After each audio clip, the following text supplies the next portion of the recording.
Hello friends, हमारे YouTube channel पर आप सभी का स्वागत है। इसमें हमने क्या है इतिहास स्टार्ट कर रखा है और इससे पहले इसकी 6 क्लासेस हो चुकी हैं। आज हमारी ये 7वीं क्लास है। अगर किसी ने पिछली क्लास नहीं देखी है तो आप पहले उन क्लासेस को देखिएगा और फिर इसको देखना। जो पिछली 6 क्लासेस हैं उसमें हमने प्राचीन भारत को कंप्लीट कर लिया था और आज से हम मध्यकालीन भारत है जो इसको शुरू करेंगे। देखिए दोस्तों, मध्यकालीन भारत से इतने ज़्यादा क्वेश्चंस नहीं पूछे जाते। इसमें कुछ ही टॉपिक्स हैं जिनसे क्वेश्चन आते हैं, तो हम वो इम्पोर्टेंट जितने भी टॉपिक्स हैं वहाँ से क्वेश्चन करेंगे जो भी प्रीवियस क्वेश्चंस में पूछे गए हुए हैं। इसमें मेन जो है हमारा वो सल्तनत काल और जो अकबर और हुमायूं वाला जो पार्ट है ना, वहाँ से क्वेश्चंस पूछे जाते हैं। तो चलिए हम स्टार्ट करते हैं वीडियो। तो देखिए, सबसे पहले अगर हम सल्तनत काल की बात करते हैं तो हमारे मेन 5 ही वंश हैं और कई बच्चे ऐसे हैं जिनको वंश है जो सीरियल में याद नहीं होते। तो देखिए, हम पहले उन्हीं को याद करने की ट्रिक बताते हैं। सबसे पहला जो हमारा वंश था वो कौन सा था? गुलाम वंश। सबसे पहला हमारा वंश आता है गुलाम वंश। गुलाम के बाद कौन सा आता है? खिलजी वंश। अभी मैं इनको याद करने की ट्रिक भी बताऊंगी, एक बार इनके नाम लिख दूं। गुलाम के बाद खिलजी, खिलजी के बाद फिर क्या आता है? सैयद वंश। सैयद के बाद आता है तुगलक और तुगलक के बाद लास्ट में कौन सा आता है? लोधी वंश। देखिए, इसको याद करने की ट्रिक क्या है? गुलाम होते हैं जो, उनकी क्या उड़ाई जाती है समाज में? खिल्ली उड़ाई जाती है। गुलामों की खिल्ली उड़ाई जाती है। क्यों उड़ाई जाती है? क्योंकि शायद उनका जो लक है वो थोड़ा लो है। ठीक है, गुलामों की खिल्ली उड़ाई जाती है। क्यों उड़ाई जाती है? क्योंकि शायद उनका लक लो है। ठीक है, तो यहाँ से आप इन सभी वंशों के नाम याद कर सकते हैं। तो चलिए स्टार्ट करते हैं। अच्छा, मध्यकालीन भारत में पहले हम ये देखते हैं कि दूसरे देशों में है वहाँ पे क्या चल रहा था। देखो, जो अरब थे या फिर जब मुसलमान थे उनके द्वारा भारत पर पहला सफल आक्रमण। देखिए, भारत पर इन्होंने क्या किया? आक्रमण करने की बहुत बार कोशिश की थी, लेकिन जो पहला सफल आक्रमण किया था वो किसने किया था? मोहम्मद बिन कासिम ने किया था। ठीक है, और कब किया था? सिंध के दाहिर के शासनकाल के दौरान। तो पूछ सकते हैं उस टाइम पे किसका शासनकाल था? दाहिर का। तो दाहिर के शासनकाल के दौरान जो मोहम्मद बिन कासिम है इन्होंने भारत पर पहला सफल आक्रमण किया था। अब तुर्की में जो गजनी साम्राज्य था उसके बारे में देखो, कुछ बातें जानेंगे। तुर्की में जो गजनी साम्राज्य है उसके संस्थापक कौन थे? अल्पतगीन। ठीक है, कौन थे इसके संस्थापक? अल्पतगीन। अल्पतगीन के बाद कौन आए फिर? पिरितिगीन। देखिए, इसको कैसे याद करेंगे? गजनी क्या है? गजनी अब क्या हो चुके हैं? लुप्त हो चुके हैं। लुप्त यानी लुप्त। तो गजनी, गजनी आप गजनी मूवी से भी याद कर सकते हैं। तो गजनी मूवी क्या हो चुकी है? अब लुप्त हो चुकी है। उसकी जो प्रीति है वो खत्म हो चुकी है। प्रीति मतलब जो उसका यशगान था मूवी का वो खत्म हो चुका है। ठीक है, तो गजनी लुप्त हो चुकी है, उसकी जो प्रीति थी वो खत्म हो चुकी है। उसके बाद आगे देखो कौन सा है? सुबुक्तगिन। सुबुक्तगिन मतलब सुबकते रहते हैं वो अब। ठीक है, क्योंकि उसका जो यशगान था वो खत्म हो चुका है, तो वो क्या अब सुबकते रहते हैं। ठीक है, और ये किसके बारे में था? गजनी वंश के बारे में। तो ऐसे आप इन सभी के नाम याद कर सकते हैं। तो चलिए देखते हैं इसके बारे में इम्पोर्टेंट पॉइंट्स क्या दे रखे हैं। देखिए, तो इसके संस्थापक कौन थे? अल्पतगीन। उसके बाद आता है पिरितिगीन। इसमें क्या है? तुर्की की तरफ से इसी ने सर्वप्रथम भारत पर आक्रमण किया था। सबसे पहले आक्रमण था जो तुर्की से किसने किया था? पिरितिगीन ने किया था, लेकिन ये सफल नहीं हो पाया था ना। तो कौन थे उस टाइम पे? पंजाब के राजा कौन थे? जयपाल। उस टाइम पे पंजाब के राजा कौन थे? जयपाल। उनके विरुद्ध इसने किया था। उसके बाद आए सुबुक्तगिन। सुबुक्तगिन कौन थे? अल्पतगिन के दामाद थे। और फिर आता महमूद गजनी। ये सबसे इम्पोर्टेंट है, जहाँ से क्वेश्चंस है जो एग्ज़ाम में पूछे जाते हैं, तो इसको हम अच्छे से करेंगे। देखिए, महमूद गजनी क्या था? इसको उपाधि कौन सी मिली हुई है? यमीन उद दौला, यमीन उल मिल्लाह। ठीक है, ये दोनों उपाधि मिली हुई हैं। और क्या है? मूर्ति भंजक। मूर्ति भंजक भी इसको बोला जाता है, क्योंकि जब भी ये भारत आता था तो मूर्तियों को खंडित करके चला जाता था। आक्रमणकारी था ये। इसने भारत पर कुल कितने आक्रमण किए थे? 17 आक्रमण किए थे। पहला आक्रमण किया था इसने 1000 ईस्वी में, आखिरी कब किया था? 1027 में, ठीक है। और 1025 में सोमनाथ मंदिर पर आक्रमण किया, जो गुजरात में सोमनाथ मंदिर है उस पे आक्रमण किया था इसने 1025 में, ठीक है। इसका क्या क्या होता था? देखो, ये भारत आता था और मंदिरों में, खास करके ज़्यादातर ये मंदिरों में ही लूटपाट करके जाता था, मूर्तियों को तोड़ देता था, लूटपाट करता था वहाँ पे, ठीक है। तो 1025 में सोमनाथ मंदिर पर आक्रमण किया था। प्रथम सुल्तान उपाधि लेने वाला, तो सुल्तान की उपाधि सबसे पहले इसी ने ली थी और इसकी मृत्यु कब हुई? 1030 में। गजनी के गौर राज्य का शासक, गजनी का एक गौर राज्य था, ठीक है, उसका शासक कौन था? मोहम्मद गोरी। सुना ही होगा मोहम्मद गोरी का नाम तो। चंदावर का जो युद्ध हुआ था, देखो 1194 ईस्वी में चंदावर का युद्ध हुआ था। किसके बीच हुआ था? शहाबुद्दीन मोहम्मद गोरी और जयचंद के बीच में हुआ था, जिसमें गोरी जीत गया, ठीक है। तो मोहम्मद गोरी है जो वो जीत गए थे। मोहम्मद गोरी की हत्या कब हुई थी? 1206 ईस्वी में। 1206 ईस्वी में इसकी मृत्यु हुई थी और तब से ही हमारा सल्तनत काल है जो वो शुरू हो जाता है। यहाँ पे सल्तनत काल, सबसे पहला वंश कौन था? गुलाम वंश। गुलाम वंश क्यों कहा जाता है? क्योंकि ये पहले इनके गुलाम थे, जो ये गोरी थे ना, महमूद गोरी, तो इनके ये क्या थे? गुलाम थे और इनकी हत्या करके इन्होंने गुलाम वंश शुरू कर दिया था, ठीक है। तो गुलाम वंश कब से कब तक था? 1206 से 1290 ईस्वी तक। हालांकि इसमें डेट नहीं पूछी जाती।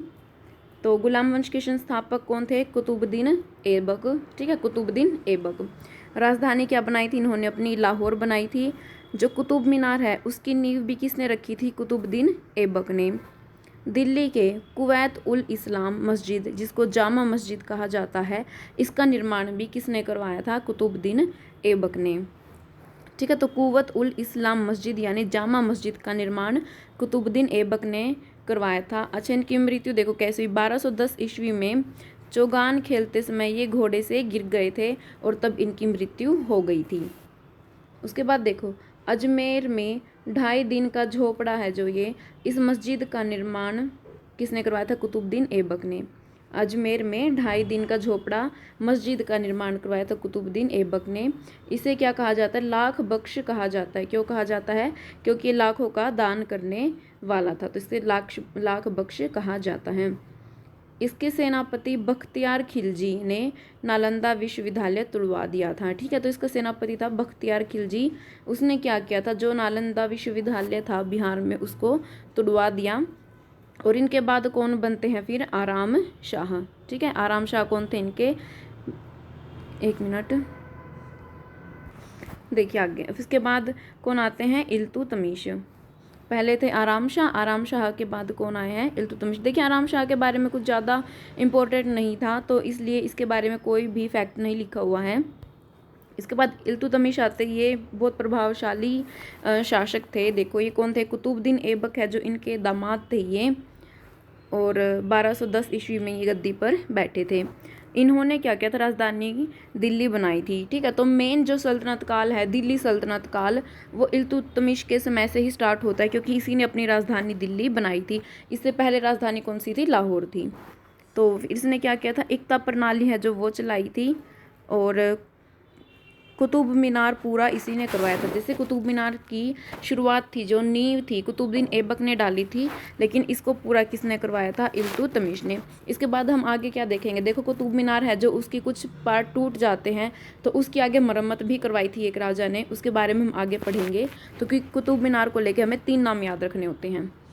देखो इसके बाद क्या? तुर्कान ए चिलगानी, जो कि क्या है? 40 गुलाम सरदारों का संगठन था, उसका निर्माण भी किसने किया था? इल्तुतमिश ने।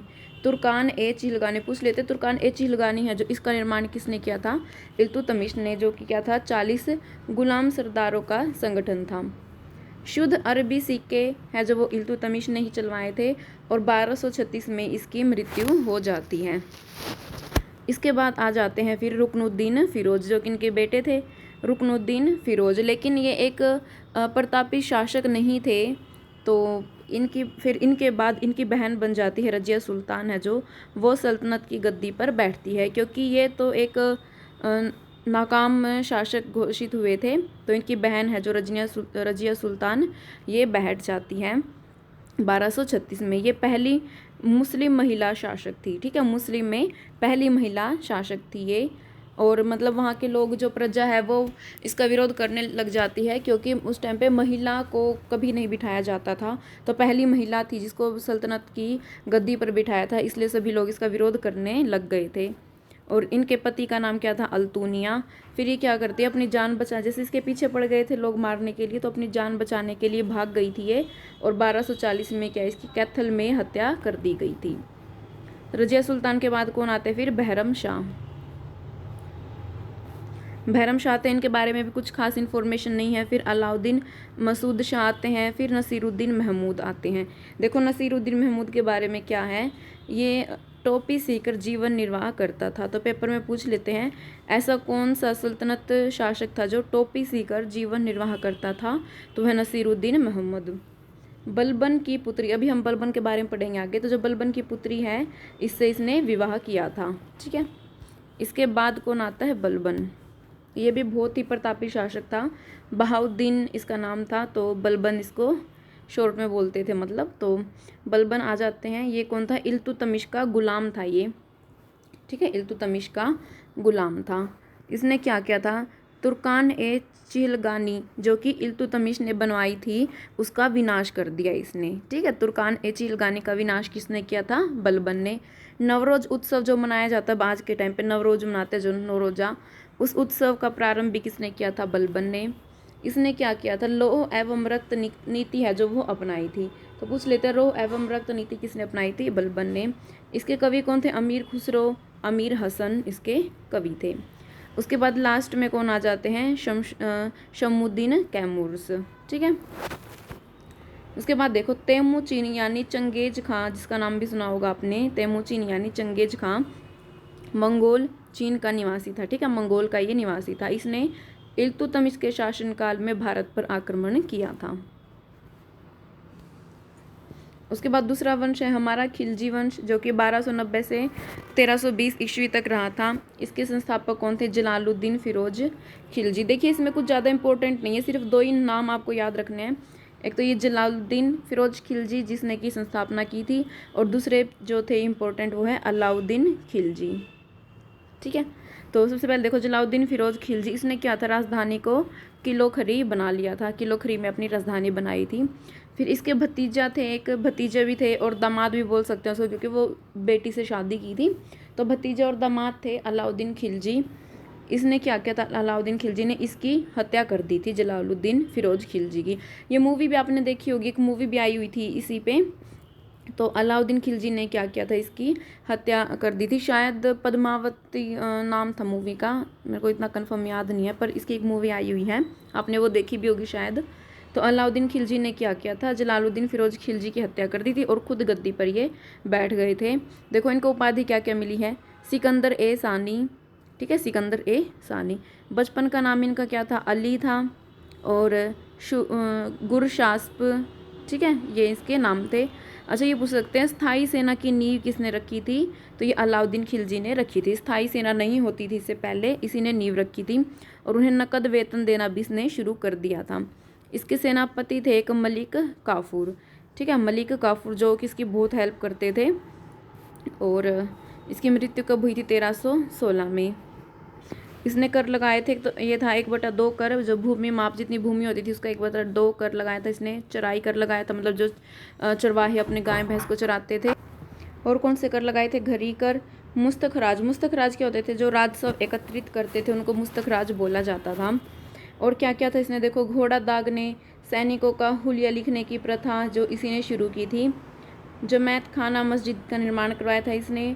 अलाई दरवाज़ा पूछ लेते हैं, अलाई दरवाज़ा तो फेमस है, अलाई दरवाज़ा जो कि इस्लामी वास्तुकला का रत्न है, ठीक है, इसकी स्थापना भी इसी ने करवाई थी, अलाउद्दीन खिलजी ने। सीरी का किला, हजार खंबा महल, इन सभी का निर्माण किसने करवाया था, अलाउद्दीन खिलजी ने, ठीक है। तो इसमें घोड़ा दागने और सैनिकों का हुलिया लिखने की प्रथा बहुत फेमस है, तो इनके नाम आप अच्छे से याद कर लेना। उसके बाद कौन आते हैं, कुतुबुद्दीन मुबारक खिलजी, ठीक है। इन्होंने क्या किया था, उपाधि धारण की थी खलीफा की, मुबारक खिलजी ने। कई बार दरबार में ये क्या होते थे, नग्न होकर या फिर स्त्रियों के वस्त्र पहनकर आ जाते थे। ठीक है, तो कपड़ों के लिए बहुत फेमस था ये, तो या तो कपड़े पहनता ही नहीं था या फिर स्त्रियों के कपड़े पहन लेता था ये मुबारक खिलजी। इसके वजीर थे जिसने इसकी हत्या की थी, कौन थे, खुसरो खां। अब देखो अमीर खुसरो के बारे में क्या है। अमीर खुसरो मूल नाम क्या था इसका, मोहम्मद हसन। जन्म कहाँ हुआ था इसका, पटियाली उत्तर प्रदेश में हुआ था 1253 ईस्वी में। और इसके गुरु का क्या नाम था, शेख निजामुद्दीन औलिया। उपाधि क्या मिली थी इसकी, जो अमीर खुसरो है इसको उपाधि क्या मिली थी, तूतीय हिंद या फिर भारत का तोता। तो पूछ सकते हैं भारत का तोता या फिर तूतीय हिंद किसको कहा जाता था, अमीर खुसरो को। दरबारी देखो किस किस के दरबार में रहे, बलबन से शुरू होकर और मोहम्मद तुगलक, आगे जो तुगलक वंश आएगा वहाँ तक इन सभी के दरबार में ये रहा था। इसने सितार और तबले का आविष्कार किया था। उसके बाद पुस्तक है और उसके लेखक के नाम देखो, खजाइनुल फतूह। इसके क्या लेखक का नाम क्या है, अमीर खुसरो। देखो कैसे याद करोगे, फतूह यानी फतेह, जिसकी फतेह होती है वो क्या हो जाते हैं, अमीर बन जाते हैं। ठीक है, तो खजाइनुल फतूह के लेखक का नाम है अमीर खुसरो। रिहला, रिहला का जो लेखक है उसका नाम क्या है, इब्न बतूता। तो हला यानी हल, रिहला से याद कर लोगे हल। हमारे हरियाणवी में जैसे ईब, ठीक है, ईब बोलते हैं, ईब यानी अब, तो ईब तू हल बता। ठीक है, ईब तू हल बता, जैसे ईब बतूता है ना, बतूता, तो तू तो पहले आ गया और फिर ये क्या है, ब और ये ता, बता, तो जगह ईब तू हल बता। ठीक है, तो ऐसे आप याद कर लोगे इसको, रिहला का इब्न बतूता। और फिर लास्ट में कौन है ये, फतूस लातीन। ठीक है, फतूस लातीन ये बुक किसने लिखी थी, ईसामी ने। तो इसको ऐसे कर लेना, 3 ईसा यानी 3 ईसा पूर्व। ठीक है, ऐसे याद कर लेना इसको। उसके बाद अलाउद्दीन खिलजी की आर्थिक नीति की जानकारी जियाउद्दीन बरनी द्वारा लिखित तारीख़ फ़िरोज़ शाही से मिलती है। ठीक है, तो जियाउद्दीन बरनी थे जिन्होंने की तारीख़ फ़िरोज़ शाही बुक लिखी थी, उसमें अलाउद्दीन खिलजी की जो आर्थिक नीति है उसके बारे में भी वर्णन दिया मिलता है। दोस्तों आज की क्लास में इतना ही। उम्मीद है आपको क्लास अच्छी लगी होगी, तो आप इसको अपने दोस्तों में ज़्यादा से ज़्यादा शेयर कर देना। अब हम कल मिलेंगे इसके नेक्स्ट क्लास में, जो हमारे बचे हुए वंश रह गए उनको हम कल करेंगे।